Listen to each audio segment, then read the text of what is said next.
过了40岁的未婚女人啊，你千万不要来找我找对象了好吗？我真的是怕了你们了啊，就没有一个我感觉就没有一个正常点的。最近呢是有一个朋友让我给他的一个远房表妹介绍个对象，我一听呢，都41岁了那还怎么找啊？找年轻的你不配了，找条件好的那你更不配了，找个离异的呢，你可能还不甘心，找个年龄大的呢，你可能还嫌人家老。总之，过了40岁还没有结过婚的女人，不好好反省一下你自己基本上你这辈子都结不了婚。为什么呢？因为他们不是因为年龄大了不好找，是因为他们这一辈子都在找那个他根本配不上的人，所以才变成了大领导。你们认同吗？比如说他这个远房的表妹身高1.6米不到，瘦瘦小小的，在一家国企里边做会计长相很普通，人的性格呢也比较传统呆板。我当时看到他还以为他不挑他只是因为没有渠道认识男性才单到现在的。结果并不是这样的介绍的时候我给他看的资料不下20个，条件好一点的他说自己配不上，条件差一点的呢他说不想活得太累了，条件合适他的呢他又要挑长相，没眼缘的他不想见，说这样他没感觉。后来终于联系上一位45岁左右的在一家国企里边搞技术的男士。这位男士呢也是未婚的，就是个子不太高，长相呢确实不是他太能接受的那种，但是两个人还是见面了当时说约在某个地方吃饭，男士呢还是挺绅士的去接他下班，一起吃了饭，男士呢还开车呢把他送回去了。双方最初的印象还是不错的，可是接触了一段时间之后，这个女士就跑过来跟我说哎呀不接触了问他原因，他说居然是因为男士问他可不可以做女朋友，他说可以，刚刚答应了男士就想亲他，他说完全不想让他碰一下，感觉还是受不了喜欢不起来。他说自己也知道自己年龄大了不好找，但是将就着找一个自己不喜欢的人还是太难受了，而且他说他不太习惯让别人碰他身体，他会特别紧张。我当时真的是就很想问他，你是不是有病不过我没问这还需要问吗？然后我又给他介绍了一位离异的48岁的男士，长相身高和工作他都很满意，于是两个人呢又见面了。约会的当天两个人也是约到外边吃饭结果两个人吃完饭又不欢而散了。我又问他为什么他说这个男士摆架子都没有开车去接他，感觉很不被尊重，男士有点高高在上。饭后呢这个男士也没有送他回家，他那个自尊心就开始强烈的跳动，坚决的不跟这个男人发展了。后来我就问那个男士为什么都不送一下女士呢，让对方感觉到特别的被怠慢。男士说当时是女士选的地方就在他自己住的附近，所以他觉得没有必要去接嘛，自己开车开了半个多小时，到了地点之后人家那是一脸的不乐意拉着个脸给谁看呀？我们还什么关系都不是好吗？我看他全程的不高兴，我哪还有心情送他回家呀？大家来说说，都40岁的人了还有一颗少女心，这可咋整为什么说现在在北京剩女的数量这么庞大？北京的剩女现在已经突破了80万了奔100万去了。其实现在的剩女问题在北上广深一线大城市呢都算通病了。你现在去任何一个写字楼里看看，你都会发现女生的数量基本上比男生多好几倍。因为那些在北京买不起房的男生在北京待几年之后他觉得没啥起色嘛然后呢他就会回老家去发展了。家庭条件好的男生呢最后也基本要回家继承家业的，他们就走了。而那些女生嘛，他们不存在买房这个压力，甚至女生可以通过婚姻留在一线城市生活，所以呢一波波的男生走一波波的女生来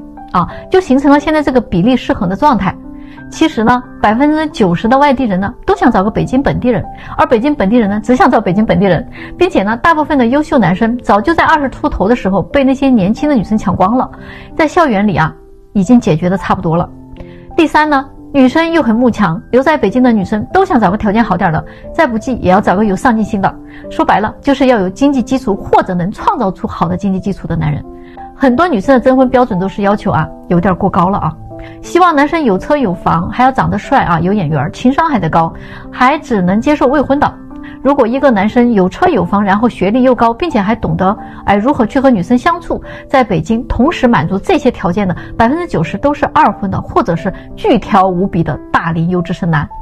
所以呢就出现了剩女远远大于剩男这一个现象一点儿也不奇怪。甚至很多的女生啊，思想还停留在等着男生来追自己的认知里啊这个阶段。但是真正优质的男生全靠自己去争取，自己去抢。很多优质的男生25、6岁就名花有主了，都轮不到来相亲。你们说是不是这样的？现在的年轻人找对象啊，真的是谁也看不上谁啊，谁也不服谁啊，都觉得自己呢是 No.1 啊。他们各自对对方的要求还很多，彼此还不能达成共识啊。你们就看啊，现在的单身男女啊，真的满地都是，但是怎么还有那么多人单着呢？他们是真的找不到吗？真的不是，主要的问题是现在的男女啊，想法很对立，好多的问题根本聊不到一块去，还三观相合呢。我看他们三观都不住在一个星球上啊。你比如说啊，男生啊，现在他不愿意追求女生，因为追求就代表着要请客、要吃饭、要送礼、要发红包、要转账，还要跪舔、要讨好。大家都是爹生娘养的，都是父母疼大的，凭什么我就得那么惯着你啊？而且现在追求女生的成本也很高啊！现在男生都会算账了啊！如果追一个女生需要3个月，平均1个月要花1万块钱的话，那就是3万了，1年下来啊，10几20万，没准啊最后都没戏啊！那这些钱不是都打水漂了吗？所以说啊，男生为了降低他的损失啊，他只会越花越少，甚至他不花了。这个就是为啥啊，男生现在谈恋爱啊变抠了。他们说啊，能处就处啊，不能处就拉倒了。反正啊，我这辈子只给3个人花钱，我妈、我老婆和我女儿。这话真的没毛病。如今追女生啊，都变成了一场风险极大的投资，可能亏得一塌糊涂。总有一些倒霉的男人啊，他约了很多女人，最后都没成。可是呢，约会、见面、吃饭、送礼这些钱，全部都是他在承担啊。那你们说这种亏本的买卖，还有谁愿意干呢？但是女生的想法啊，可就不一样了啊！女生想的是，你追求我的时候啊，不得拿点诚意出来吗？我不需要你那些虚情假意的嘘寒问暖早安晚安的，那都是渣男。我也不需要你给我画大饼嘴上说的再好听，也不如你拿点实际行动出来。如果刚认识你的时候你都那么小气，那以后结了婚，那是不是更抠门啊？这种小气的男人，我别说跟你结婚了，就连跟你谈恋爱的机会我都不给。舍不得给我花钱的男人，那说明他不爱我，那我还跟他交往什么呀？对吧？说白了啊，就是得给他们花钱才行得通。还有吧，2个人刚认识的时候啊，女生总是想啊，咱能不能多聊聊天啊，找找感觉，再出来见面吧。这天都还没有聊好啊，见什么面呀？那男人想的可不是啊，男人觉得那面都不见，还聊什么天呀？哪有那么多天好聊啊？聊啥呀？还有啊，关于那件事情啊，女生想的是，你啥都还没有对我付出你还想碰我啊，想白嫖啊，没门儿。就算你付出了一点，那我也得看你诚意有没有到位。就女生她有一种纯属是交易的感觉了。但是男生想的是我饭我也请你吃了礼物我也给你买了，转账你也收了，怎么碰一下都不行啊？总之我真的见过那种花了不少钱，最后连女生的手都没碰到一下的男生。最后女生都说不合适所以呢，现在基本上没有男生愿意去追女生了。大家都应该知道爱情其实它是双向奔赴的，互相看得上就接触，看不上就拉倒。你别用那些慢热、仪式感、什么礼物这些东西为理由，让男生一味的去为你付出，这个真的不叫爱，这个只是在索取嘛。你们到底弄明白了没有呢？觉得我说的对了给个小心心再走最近呢，有一个粉丝问我他说有多少女人离婚之后呢又想复婚的？其实这样的人还是不在少数只不过呢要看她的运气怎么样了。之前我接待过一个45岁的女博士事业有成，风韵犹存。她离婚了，带着16岁的女儿一起生活。她刚来找我的时候心气儿特别的高，要求找一个学历跟她差不多的，形象气质也得不错的，并且只接受比自己小5岁和大5岁之间的男士，身高必须得180以上当然经济条件更不用说了得有多套房产和7位数以上的存款。她觉得自己的条件很好，所以呢配得上这样条件的男士。她说她的前夫比她大15岁现在呢自己正当年，但是老公已经太老了。虽然对自己也挺好的而且知识还挺渊博的，内涵也很丰富谈吐也很高雅，但是就是身体不太好思维可能守旧了一些，总之在各个方面都跟不上了。所以呢她提出了离婚。这位客户虽然我匹配起来非常困难，但是不管怎么说人家是客户所以我尽心尽力帮他找。刚开始他选人到了极致挑剔的程度，除了对方是博士学历之外，还要看对方的本科在哪儿上的如果不是基本的名校似乎也入不了他的法眼，又或者呢不是高级领导层或者大老板级别的也是不成。总之呢挑来挑去的结果是什么呢？那些能达到他全部要求的男士确实是有的，但是无一例外全部都拒绝了他，有的连面都不愿意见。后来呢，他就把条件啊稍微降下来了一些啊，说要不然呢就找一个年龄比自己小一点的，条件呢也不如他的啊，但是呢那必须得长得好。于是呢我还真给他匹配到了一位这样的男士啊，1.80米的身高，硕士学历啊，在一家金融机构呢做管理的，也是离异的，比他小5岁。可是啊，他们大概交往了半年啊，这个女士呢又过来找我了啊，说这个还是算了啊，不想继续交往了。我一问才知道啊，她说这个男士呢倒是愿意跟她结婚，对她呢也不错，唯一的问题就是啊，对方收入不高，消费方面根本跟不上她的档次，两个人出去吃饭也好，旅游也好，都是女士在掏钱。刚开始呢，她是处于好感啊，都不在乎，但是时间一长啊，她就觉得这个男人除了这个皮囊啊，就没有什么地方可以吸引她了。而且呢，她越来越感觉这个男人就是想吃软饭的，因为最近有一次啊，这个男的接了一个项目啊，想让他呢投资几百万。虽然这些项目的真实性呢，他背后做了调查，确实是真实的，但是他觉得对方的胃口太大了，如果投个10来万啥的啊，可以帮一下，这么多钱啊，他是不会投的。但是两人的关系突然陷入了尴尬，于是呢，他就结束了跟这位男士的交往。经过这一次啊，他还是希望能找个经济条件好一些的。可是后来呢，我又陆续给他介绍了几位，又是一样的啊，被人家拒绝了，全部都被拒绝了。就这么着啊，折腾了大半年，他终于累了，开始想念他的前夫，想念之前一家人在一起的时光了。他觉得呢，前夫除了年龄之外啊，哪儿啊都比这些人强100倍。但是大家觉得他的前夫还能接受他回到身边吗？有好多的女生都不知道自己是怎么莫名其妙的被捧杀了的。什么意思呢？就像一个人他中了一次彩票，他就觉得自己啊一定一直都能中彩票，这太可笑了啊！之前我这里啊有一个93年的女生啊来我这儿找对象嘛，啊她学历呢还挺好的，是个硕士啊，身材呢也不错，有1.68米的身高。但是啊，短板也不少。首先虽然是身材比较好，但是呢，她脸长得不好看啊，皮肤也比较黑。总之呢，不在大众的审美线上，而且呢，她家境也很一般的，外地普通农村家庭的孩子。可是她自己却非常的自信啊，让我们必须给她介绍富二代或者创一代，还得长得帅啊，最好是北京本地的。她说自己的前男友就是富二代，而且长得还帅，学历也高。谈了2年分手，我问他是啥时候谈的，他说是在大2的时候谈的，一出校园就分手了，说男生家里边啊不同意他俩交往。我一看啊，他那个学校是个理工大学，而且他学的还是 IT 啊，那我就明白了嘛，这个姑娘啊，就她的长相啊，可能在农村这个小范围里边呢还是比较出众的。就这么着啊，长大之后呢，她又上了一个男多女少的大学，男同学啊追求她的必然就多嘛。啊，现在呢，他还做着一个 IT 方面的工作啊，又是男多女少的行业。总之呢，身边的男生啊，他都看不上啊，觉得太普通了。还有比他年纪小的男生追求他，他都不同意。所以呢，他自己认为自己真的是太出众了啊，所以他的志向啊，就是自己不能嫁给那些平庸之辈的，一定要实现财富的飞跃。所以我看他是莫名其妙的就被捧杀了嘛，他根本就不知道自己啊，要把他放在美女堆儿里啊，那真的是啊，啥也不是。要放在高学历的堆儿里呢，那也再普通不过了。在北京吧，满大街都是硕士啊。要论家境呢，那就更没有什么亮点了。甚至对于优质男人来讲啊，可能还有点减分。工作和收入就是普普通通的吧。所以啊，刚开始啊，我真的不知道是谁给他的自信啊，要找这么好的条件的男生。后来我明白了，还是没有自知之明啊，还是没有被现实打压过呀。于是我就劝他啊，尽量降低一点要求，找个各方面比自己条件好点的男生就得了。人家死活不同意啊，要跟我杠，非要那样找。后来啊，我给他介绍了几位啊，他认为很满意的男士，都是见了第一面就再也没有第二面了。好几个男士连微信都不跟他加。这姑娘在后来就问我嘛，她说为什么在生活中她能遇到条件好的男生追求她，可是呢来相亲了反而这样条件的人看不上她了。我很明确的告诉她啊，你不知道啊，在男人的世界里，谈恋爱和找老婆根本就不是一回事儿，你懂了吗？大龄剩女最后的归宿是什么呢？真的不好说啊，但是啊，我知道他们为什么一直单身。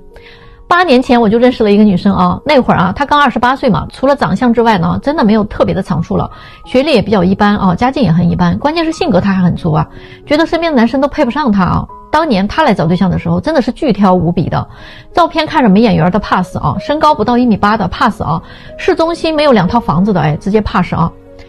挑了啊几十个才遇到了一个双方中意的，结果就因为男生请她吃饭呀，饭店离她的住的地方远了一点儿，她就不愿意去，非要男生开车去接她，她才肯出来。饭菜呢不合她的胃口，满脸不高兴啊，嫌弃这个男生情商太低了，不会哄女生，挑了个饭店都不合自己心意。于是啊，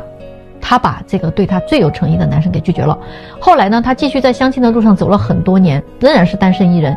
不是这个不行就是那个不好啊，总是每个相亲对象上啊，她都能找到人家的缺点，一直拖到了32岁的时候。结果她那个时候看上了一个男生啊，特别的主动啊，可是啊，男生对她呢却是不冷不热的。她找男生说话，人家就跟她聊几句，她如果不找的话，男生一次也不会主动找她的。所以这个时候她才开始啊，渐渐的发现，只要是她看上的男生啊，人家就看不上她，已经开始嫌弃她年龄大了。她第一次感觉到了结婚的压力。真正感觉到绝望是35岁的时候啊，她发现啊，同龄的男生啊都去找20多岁的姑娘了，关键的是这些20多岁的姑娘啊，跟她的要求啊是一样的，那这个游戏还怎么玩啊？绝对是死局嘛。最后迫于结婚的压力啊，她把自己的要求一降再降啊，用她自己的话形容呢，就是她已经降到最低了啊，到极限了。现在她呀都是快奔40的人了，她跟我说啊，如果时光能倒流的话，她一定会抓住那个28岁的时候那个傻傻的男生。虽然那个男生啊木讷无趣啊，情商也比较低，但是现在想想，找个单纯木讷的男生还真不容易。人生没有回头路了啊，何必那么为难自己呢？你们说对不对啊？觉得有道理了，别忘了啊，在评论区吐槽一下哦。有的人啊，他真的能把一手好牌啊打得稀巴烂，恋爱他都谈不好，他还想结婚呢。啊，我这儿有一个27岁的女孩啊，说实话，要模样有模样，要身材有身材，学历呢也不错啊，父母呢都是高级知识分子，只不过啊，真的太可惜了啊，这女孩吧，满脑子都是浆糊。我为什么这么说她呢？那前不久呢，她在我这儿相亲嘛，认识了一个男士啊，33岁的，硕士学历，家境呢也比较好啊，综合分数呢大概能打个90分。这女孩特别满意，于是呢，他俩就开始认真的接触了。按说呢，这个门当户对的孩子们在一起谈恋爱谈恋爱就很好嘛，对吧？这个物质方面谁也占不了谁的便宜嘛，大家呢都能付出同等的东西，对吗？哎，女孩也不用太物质了，男孩呢也不用太抠门，是吧？结果啊，根本就不是这么回事啊！这一开始接触啊，哎，女孩就跟男孩说了，我从小就没干过什么家务活，到现在我的房间还是我妈在收拾呢，更别说做饭做菜了啊，根本我就不会。她说她长这么大了，连一根葱都没摘过。所以呢，他希望以后家务活要么就男孩来做，要么呢就请个保姆做。然后关于孩子这块吧啊，他就更离谱了。他说他完全不喜欢小孩，如果非要生一个也可以啊，代孕行不行啊？最后啊，他还提了一点啊，结婚的话彩礼呢可以不要，但是呢得由男方啊全款买一套100平以上的房子啊，写双方的名字。他提出的这些东西吧，男孩呢没有表态啊，既没有同意也没有拒绝，但是啊，对女生的印象说实话已经大打折扣了。而且这男孩吧，跟他接触了2周啊，还发现这个姑娘消费方面啊非常的离谱，每个月他自己啊就挣1万多块钱，但是每个月的消费呢都是收入的好几倍，原来啊都是他父母每个月啊补贴给他的钱。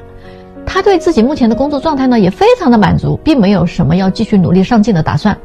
嗷嗷的啊啃老族，啃得挺心安理得。最后是因为这个男孩跟他约会的时候呢，选了一个比较便宜的餐厅，不太合他的心意。他就觉得这个男生太抠门了啊，不尊重自己，而且席间呢，男生提出让他计划开支啊，规划一下自己的前途等等这些，结果就因为这个啊，就生气了，回去就把男生给拉黑了。他说我不需要别人来对我的人生指手画脚。